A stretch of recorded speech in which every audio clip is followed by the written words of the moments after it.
Baiklah, Assalamualaikum dan selamat sejahtera kepada Dr. Nurliana binti Bukhari dan juga kepada kawan-kawan yang akan menilai saya.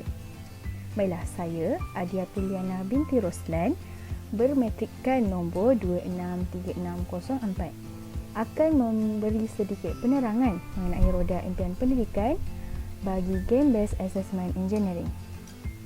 So, jom kita mulakan. Baiklah, pengenalan. Apa itu roda impian pendidikan? Roda impian pendidikan merupakan bahan bantu mengajar yang lebih tertumpu kepada pelajar. Roda impian pendidikan ini adalah bahan bantu mengajar juga untuk seorang guru dalam kelas. Jadi, dalam kajian ataupun dalam penerangan saya lebih menumpukan atau berfokuskan kepada pelajar tingkatan 2 dalam subjek Bahasa Melayu. Namun, ia juga boleh diaplikasikan dengan subjek lain. Contoh, subjek sains, subjek Bahasa Inggeris dan lain-lain. Mengikut kepada kreativiti seorang guru. Jadi, permainan roda impian pendidikan ini juga diperbuat daripada bahan-bahan kitas semula atau terpakai. Ini secara tidak langsung dapat memberi kesedaran terhadap penggunaan bahan kitas semula kepada pelajar. Pelaksanaan ini juga tidak memerlukan kos yang tinggi dan menjimatkan masa. Okey, baiklah.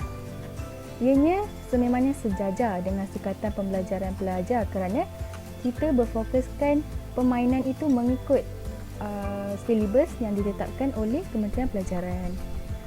Ianya juga selari dengan falsafah pendidikan kebangsaan iaitu FPK yang ingin mewujudkan guru-guru yang kreatif dan inovatif. Walaupun telah wujud beberapa jenis roda impian yang berkaitan secara online. Namun, jika permainan ini dilaksanakan secara dengan sendiri oleh guru, ia mampu memberikan keseronokan semasa bermain dan boleh dilakukan di mana-mana saja tanpa menggunakan teknologi seperti telefon pintar dan komputer. Baiklah, objektif pelaksanaan permainan.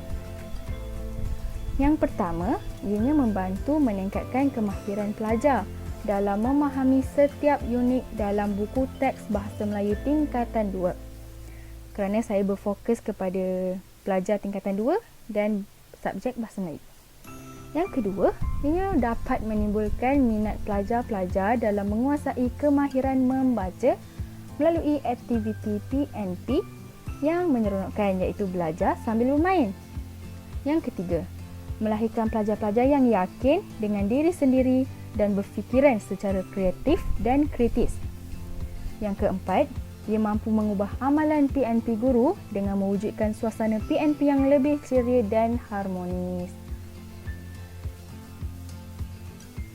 Okey, baik, yang seterusnya adalah melahirkan rasa ingin tahu pelajar apabila berinteraksi dengan bahan yang lain dari kebiasaan. Jika pelajar itu jenis yang dulunya tidak suka bermain, mungkin setelah melakukan aktiviti roda impian pendidikan ini mampu mengubah pemikiran pelajar. Dan seterusnya, dia membolehkan guru menggunakan bahan bantu mengajar berulang kali kerana bahan yang digunakan untuk roda impian pendidikan ini tahan lama dan tidak mudah rosak kerana ia diperbuat daripada bahan kitas semula. Okey, yang terakhir, segala bahan atau objek yang kita letakkan pada roda impian pendidikan ini boleh ditukar-tukar dan diubah mengikut kesesuaian topik atau subjek yang diajar. Okey, kita masuk kepada langkah pelaksanaan permainan dalam subjek Bahasa Melayu tingkatan 2. Bagi melihat pelaksanaan permainan roda impian pendidikan ini di dalam kelas, terdapat beberapa cara mengaplikasikan dan langkah melaksanakan permainan ini dalam subjek Bahasa Melayu tingkatan 2.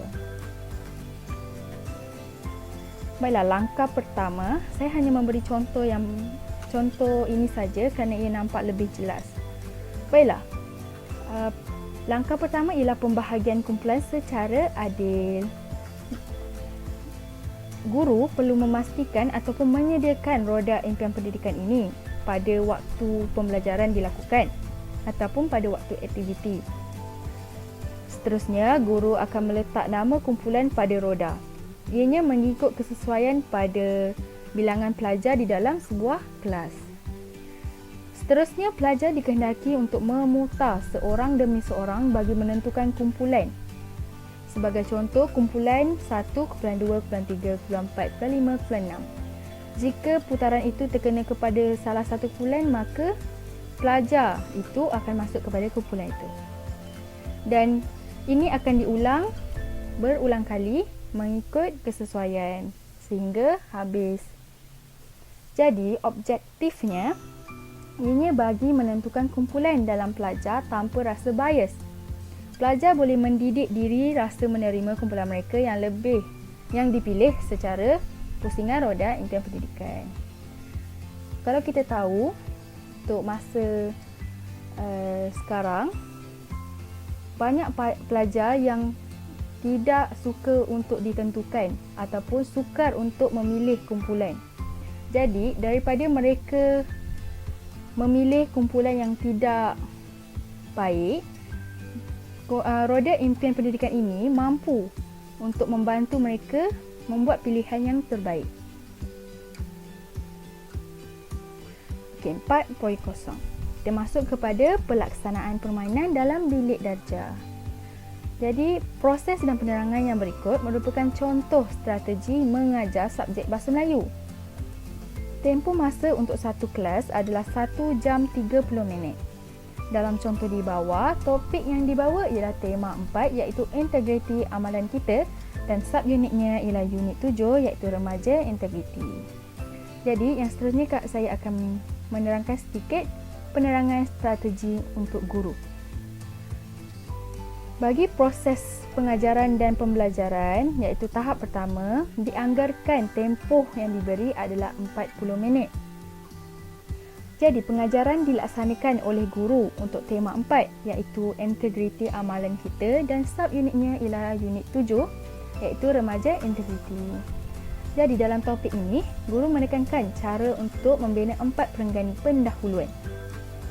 Pada awal sesi pengajaran dan pembelajaran ini, guru akan memberi sedikit pemahaman dan cara untuk membina ayat bagi sebuah perenggan pendahuluan.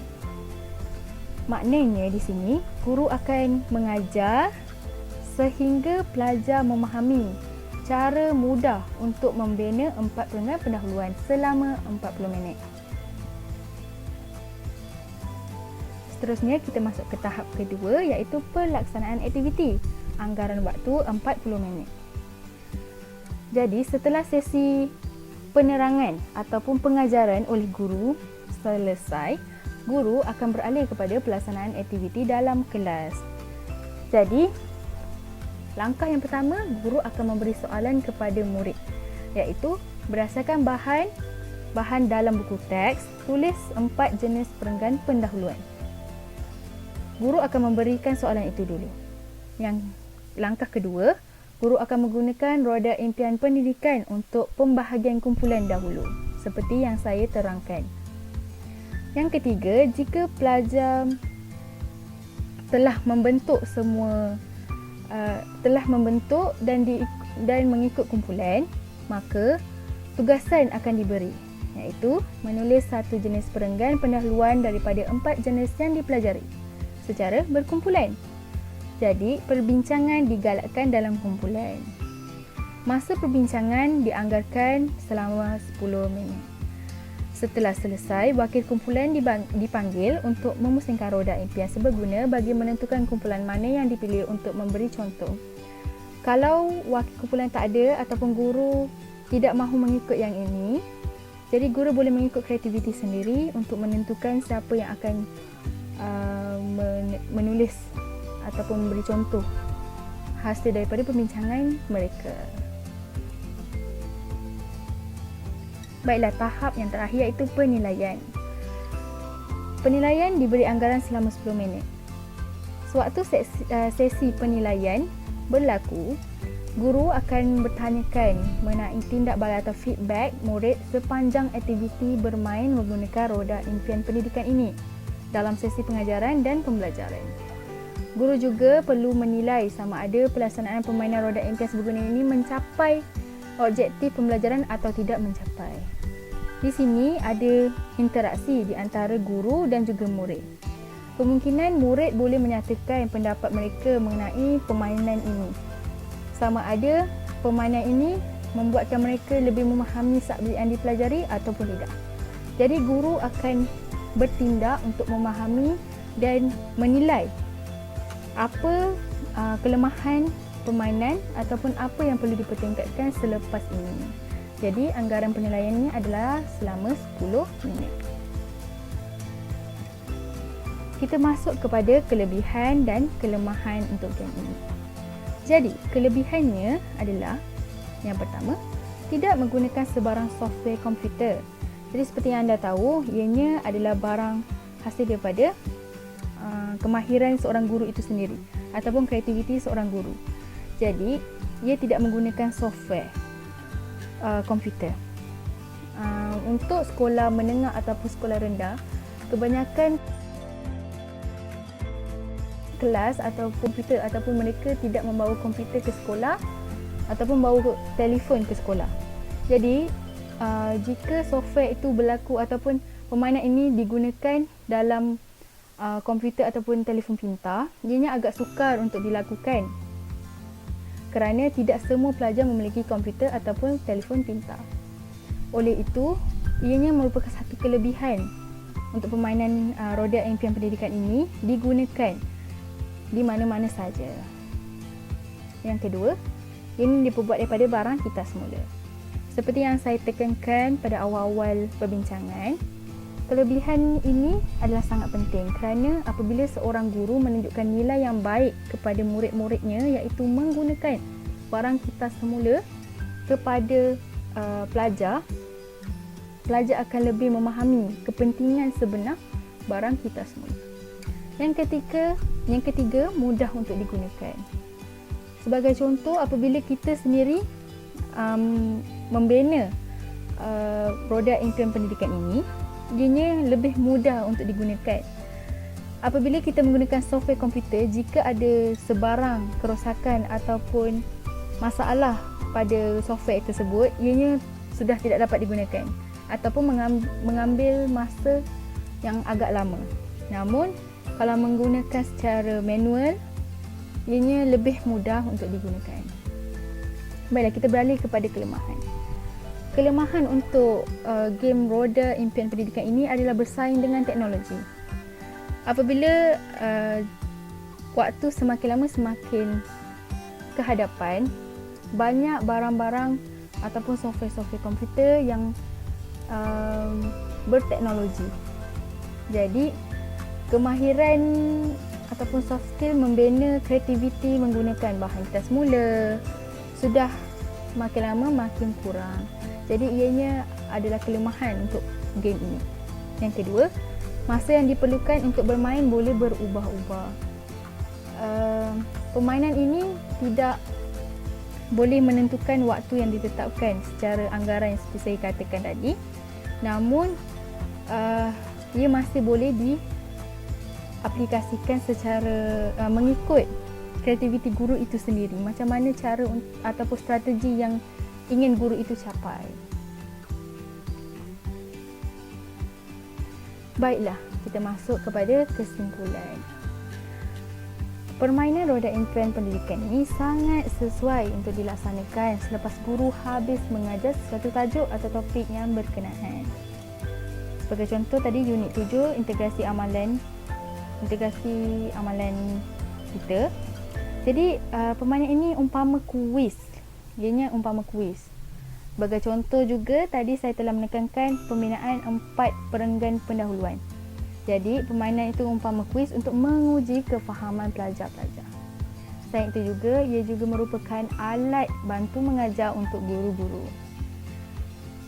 Banyak kepentingan alat bantu mengajar ini kerana guru-guru mampu untuk membantu meningkatkan pemahaman murid, membantu untuk merangsang dunia pelajar untuk lebih memahami subjek yang dipelajari. Seterusnya, Hal ini dapat digambarkan seperti seorang guru dalam proses pengajaran pembelajaran. Sebagai bukti, pelaksanaan permainan roda impian pendidikan ini boleh digunakan pada bila-bila waktu, tidak kira ia ketinggalan zaman ataupun tidak. Namun, ia masih mempunyai saingan yang kuat dengan teknologi.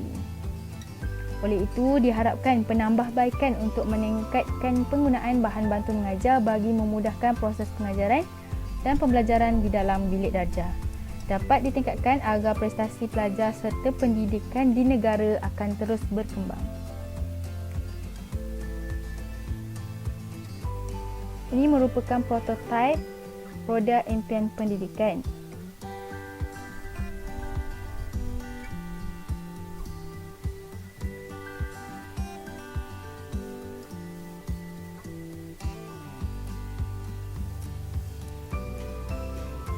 Ini merupakan prototipe yang saya buat daripada bahan kitas muda, dan beberapa fungsi tersebut digunakan seperti apa yang saya belajar.